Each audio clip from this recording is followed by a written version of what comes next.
looking to get inspired and understand that the more you give to your local community, the more your business grows. And in reality, the better person you end up becoming. So I'm excited today because I've got Tiffany and Ashlee with me with Tennessee Elite, and we're going to talk about exactly what's happening in their business and what they've done to focus on service that's led to their business to grow at levels we really probably couldn't have imagined.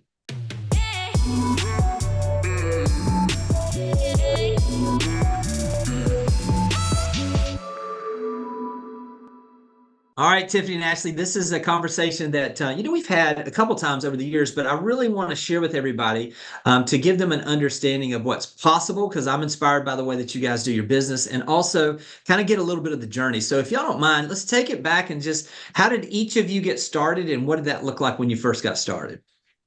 So Ashlee likes to call this dinosaur years. She said I was at the senior citizen table this morning.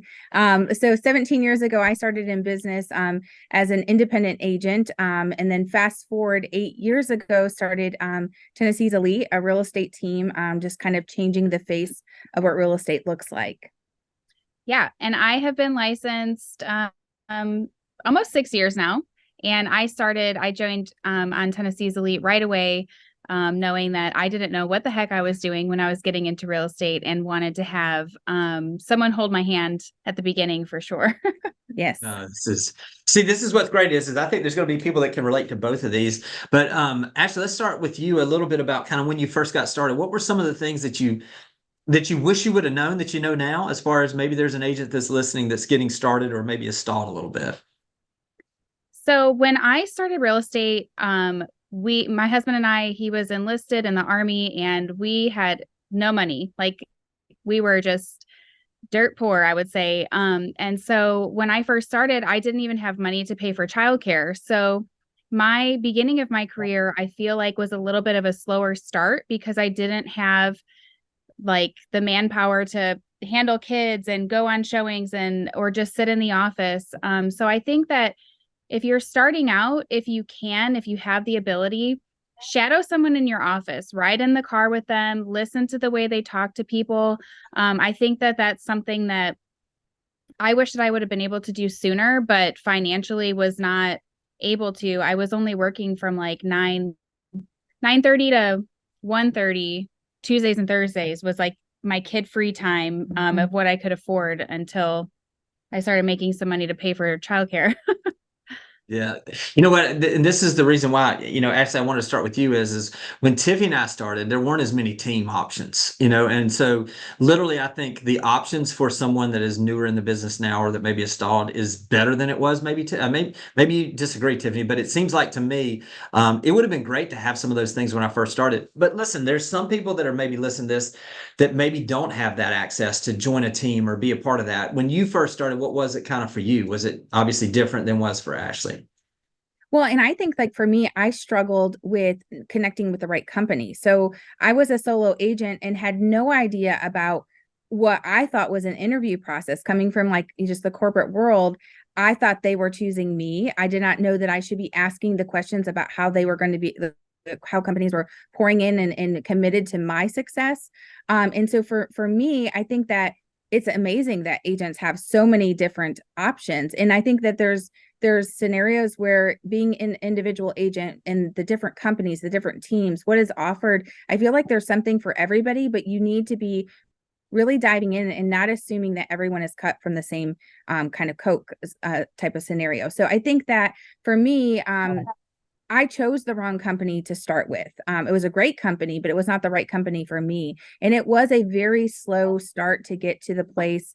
And really only with the support of the current company that we're with now, did I even feel like I even had the wings to be able to spread, to be able to grow a team.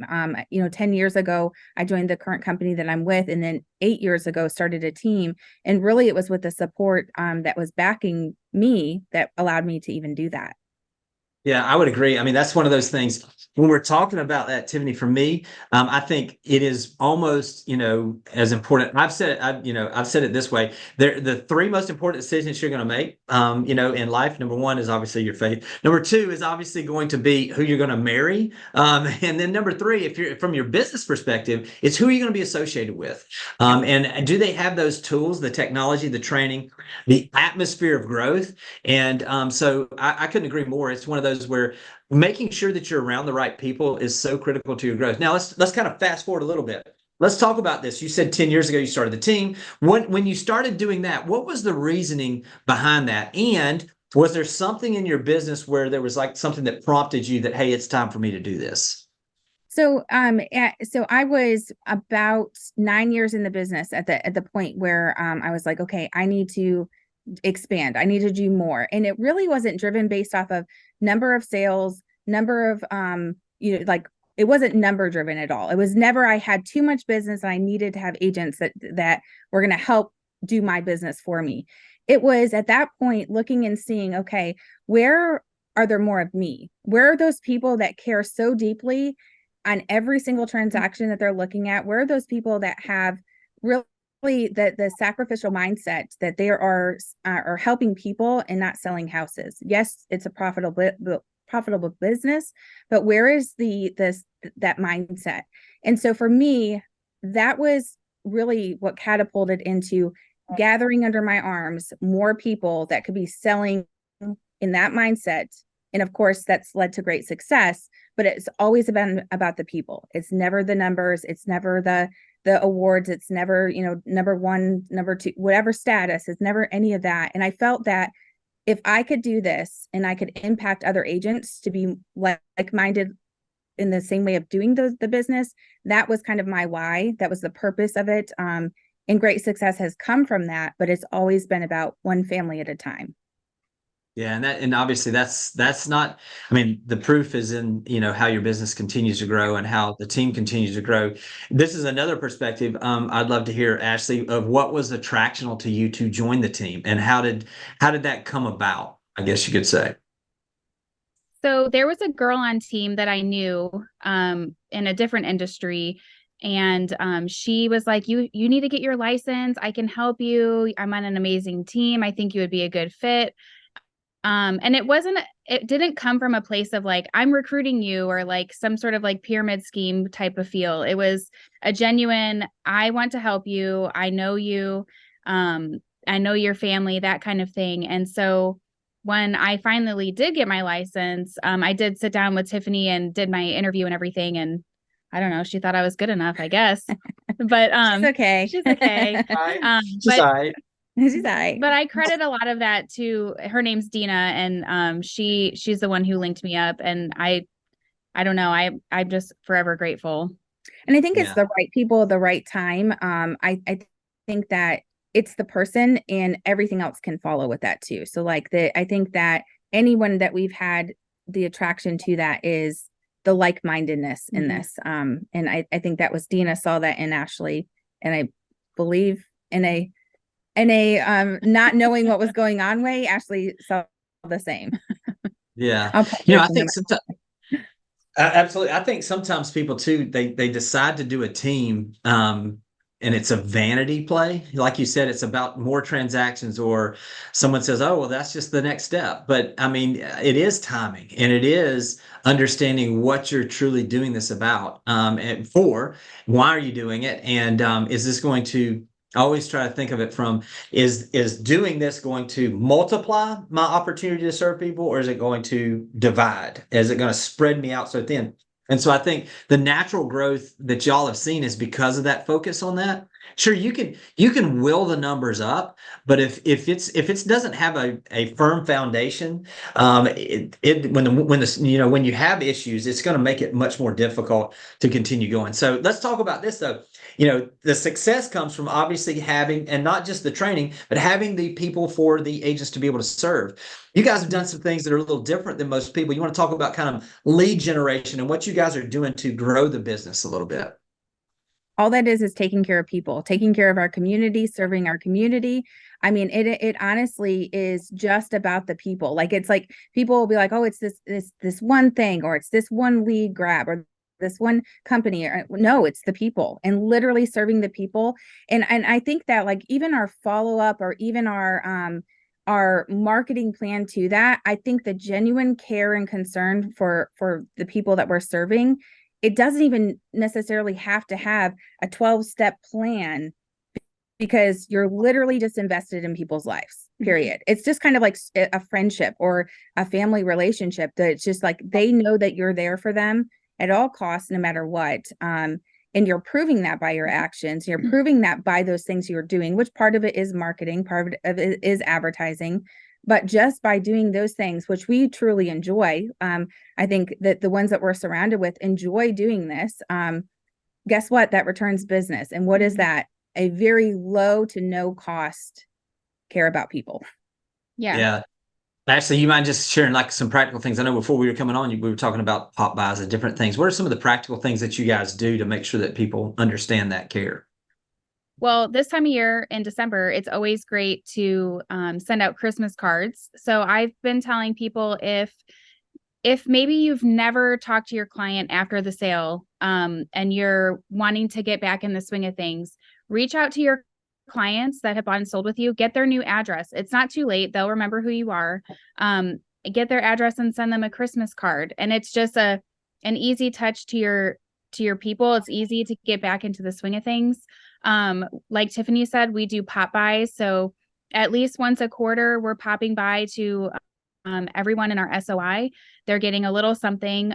This year I'm handing out rolls of wrapping paper with a little tag that's something like, thanks for helping me wrap up another year in real estate, or something like that. Just a cute little tag. And it's less than $5 a person. I think it's going to be like $325 total cost. So it's not anything expensive, but again, it's just showing you, and it's something my clients can use at this time. Yeah, they're practical. all wrapping presents. I don't like to give things that I know people are just going to throw away. Granted, sometimes they do, but if I'm like, this person is 75 years old, they don't want a thing of bubbles, so it just trying to keep it with what somebody might use, but more practical use items for Yeah. sure. Yep. So how many people does that look like for you guys? I mean, when we talk about our SOI, what does that look like? Man, I just Roughly. broke down some of my wrapping paper people. And I think for wrapping paper, I think I only had about 47, 48 for them. Good. I'm handing out personalized ornaments for anyone who's bought and sold with me this year. So I do a little bit different around the Christmas time, but the rest of the year for pop buys, pretty much everybody gets the same thing. But Christmas is a little different. Yeah. And I think that, like, for local versus not local, and just still communicating in an effective way, because we are in a military town and we are constantly having people relocate in and out. Coming back to the area is a popular thing. And so finding ways to have low cost mailable items is a big thing. But also the same kind of concept that Ashlee's talking about. After 17 years in the business, mine teeters plus or minus 100 people that I'm doing, those specific door drop, the touch of something tangible and practical for them. But I think that's all kind of married together with mail marketing, email marketing, video marketing. There's a lot of different pieces to the puzzle, but I think that when it really boils down to it, you can get so systemized in how you're following up, and just being like, okay, I'm delivering the wrapping paper. Okay, they got the ornaments. Okay, they got the handwritten card. But getting back to making a connection with these folks several times throughout the year, whatever that looks like, getting through your entire list. And I'm not saying, do you know anybody that needs to buy, sell, or rent? Not that conversation. It's like, literally, how is it going?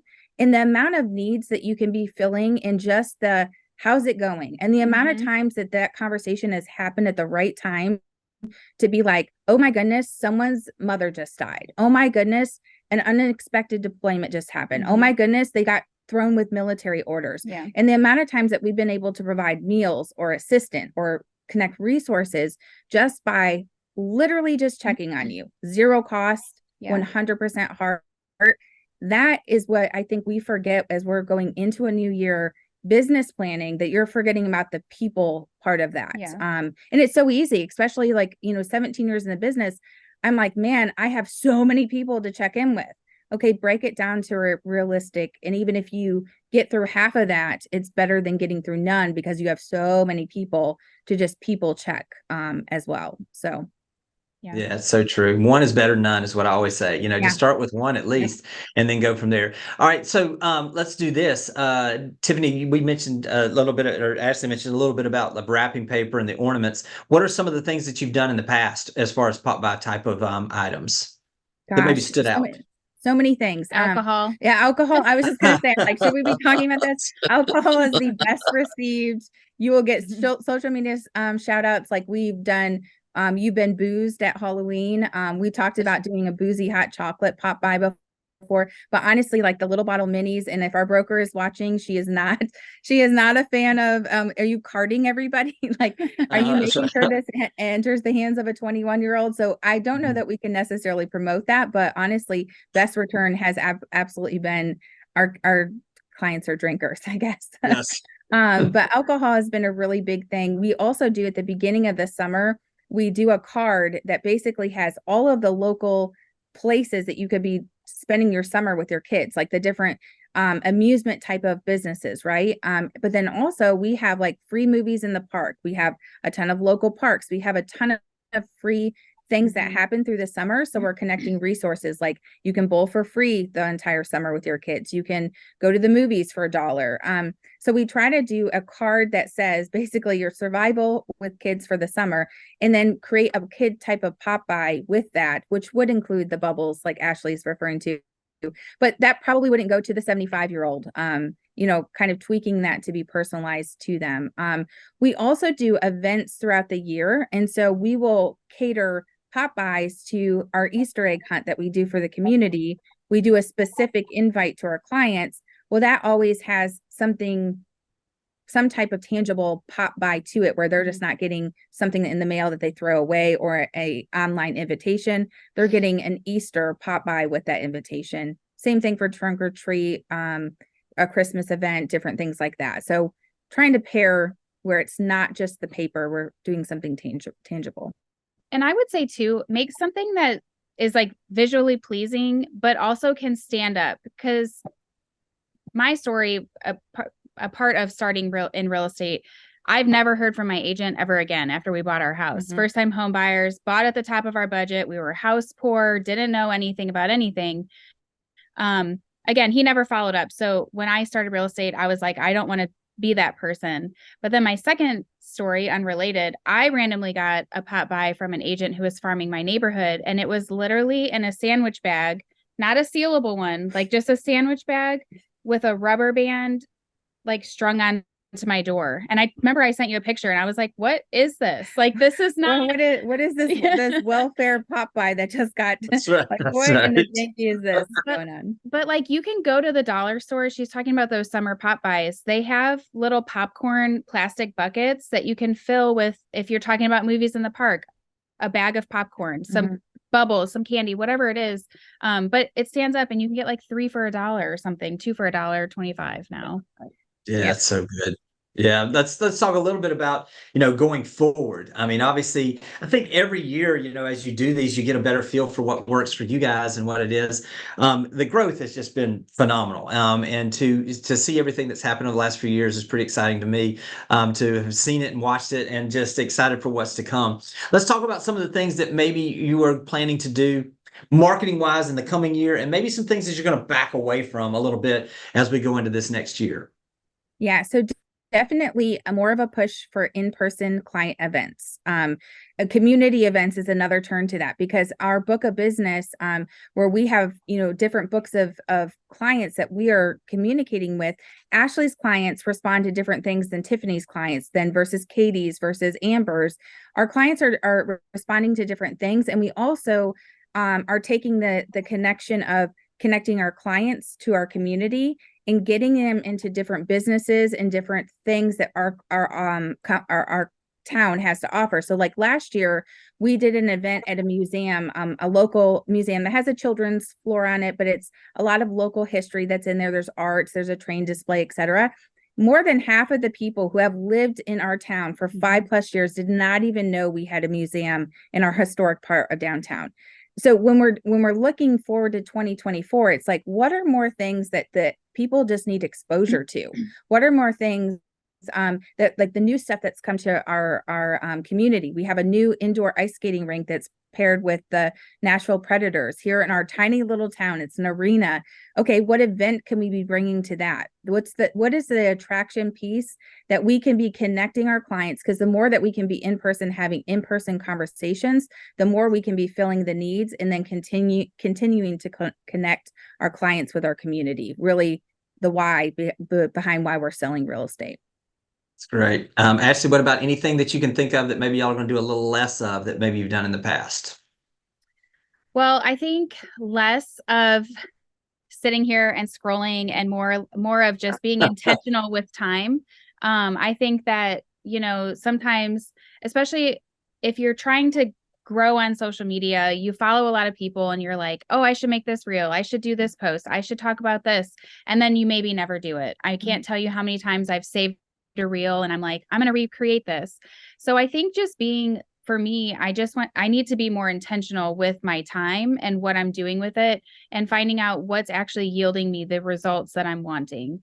And I think another thing that I want to do this coming year would be something that I think we talked about it at Explosion, is like the 10-10, where you're door knocking the 10 houses next to your listing. We've started to come up with like the graphics and what would go inside and all of the things. We've done like the neighbor open houses and things like that. But I think just expanding on that idea and trying to generate more listings from the neighbors. It's hard for us too, because I feel like the concept of doing less or stopping things, it's like we're just adding to it. So when you're like, I do think the thing that we can be doing is, for what Ashlee was describing, stop being a consumer and start being an influencer, like not necessarily on social media, but stop consuming the stuff that's taking your time and start being influential to those people. We've done volunteer work over the years, and we have done this always in silent. It's always been, hey, we have this one day that we're going to go do this one thing. It's just us giving and pouring back, but we're never going to boast or brag about that, right? Like maybe we'll do a highlight of like, did you know you could get meals at Manna Cafe, but never about like, did you know there's opportunities for you to volunteer? And they're begging for volunteers, and how much influence we have on the community to be able to have that attraction. And so we've shifted where it's like, hey, we're going to do this. Who wants to come with us? The amount of people that have raised their hand, and it's not come from a place of, oh, look at us, we're so great, once a month, all the things, but the amount of people that would do it if they had someone to do it with, and the actual impact that we could be having as an influence versus the consumer of things. That would be, I think, really the only thing we're stopping. The rest of it, we're just adding to. We have capacity to add to it. So it's like a lot of the stuff we've measured and there's been success over the years. So we just need to figure out, you got to work 10 times as hard for a 10th of the results now. What are the 10 more things that we're adding to the stuff that has been working? Because we're not super money based. Like we're not having to cut budget to make things happen. We need to be doing more. And what are those things that we could be doing? And I think that just goes back to loving on the people, because even if they're not your clients, it's still your community. And that's so important to just be involved. And like she said, a lot of people don't know that where you can go volunteer, how to go volunteer. And so before we started this interview, we told you our community has just had a tornado. So now everybody wants to volunteer right now, but keeping people in the loop on how they can continue to volunteer over the next month, 2 months, 3 months, to help our community it's just connecting the dots for the people who want to help. It's so crazy because everything that we do is in our face all the time. So all of the organizations are there and they're begging for volunteers, but the influence that we have to these people to get them to raise their hand, they're not going to raise their hand to a cold, like Manna Cafe is in desperate need. They're not going to raise their hand for that. Hey, come be a part of what Tennessee's Elite is doing. Hands up all over the place. Hands up all over the place. And so the influence that we have, I just would encourage everyone to not like belittle that influence that you already have. People know, like, and trust you. They've already showed you that with like one of the biggest purchases that they've made. So they already know, like, and trust you. What more can you be doing based off of that? Every time I'm with y'all, I feel like I should go out and serve more. So y'all inspire me every single time I'm with y'all. This Love has it. been great. Listen, I know, and listen, it's not just what you're doing in your local community. If you don't mind, share a little bit about the podcast, because it is out there helping agents, helping and serving as you guys do. So you want to share a little bit about that as well? It's so funny because when you said it's not about the local community, I thought you were going to say talk about the Sunshine Kids, because today, this morning at our sales meeting, we as an office of 50 agents just bridged $20,000 in support in one office with 50 agents, $20,000 in a down market, that we were able to do for kids all over the country, which it does affect kids in Middle Tennessee. But sorry, I was like, oh, he's going to talk about the Sunshine Kids. I don't know. No, but just listen. I think that obviously you guys blow the doors off of it locally, but y'all are doing things nationally too. And like what you're talking about there, but tell us a little bit about the podcast, because I think we're going to have a lot of agents that are listening that could really benefit from that. Absolutely. Yeah, so we pride ourselves in talking about raw, real, and relevant information in the real estate industry. We talk about low cost or no cost to generate leads. We talk about how we run events, event ideas. We interview people, so getting other ideas from other agents. We talk to people who are in and around our industry, not necessarily just agents. Social media content. Golly, we talk about a lot of stuff. Well, I think it's those kind of things that you can get right into like the pits of despair, right? Mm-hmm. So I think that it's like, we're not going to sit there and just sell you a concept. We're going to talk about why, like, one of them is like, why does real estate suck? Like, what sucks about real estate today? And like, where can we turn this and find the positive, and where can we be the positive influence in our own businesses, but in the real estate community? So I think trying to change the face of what real estate really should be about, which, yes, it's a career. Yes, we have to put food on the table. Yes, we have bills to pay, but doing it the wrong way, you're going to be an uphill battle constantly, all of the time. And I think that being in this industry and being committed for the long term, we all are servants. We are all in a serving type of industry, a servant mentality. And so taking that and trying to encourage, but not plastic cover up what really is the hard things. Like, what is the hard things that we need to be having encouragement to be doing? That's the raw, real, and relevant that we bring, that's different than the other podcasts that you can find out there. But definitely trying to pour as much value as we can into other realtors to change the face of the way that we're doing business worldwide, really. Yeah, y'all are doing it for sure. One of the things I would say is listen, if you're listening to this and you're curious about it, we'll have a link down in the show notes if you're listening to the podcast, or also we will have it down in the description on YouTube. Ashlee and Tiffany, I just can't thank y'all enough. Thanks for everything you do for the industry. Thanks for the way you inspire me. And I know that people have got something out of this. Make sure you reach out, give them a little bit of thanks for all that they do. And also, if you've got someone coming that way, what are all the markets that you guys serve as well? Oh, man. Oh, goodness. So we serve Middle Tennessee, Clarksville, Nashville. We are also licensed in Kentucky. So the Fort Campbell, Oak Grove, Hopkinsville area, Southern and Central Kentucky, I guess.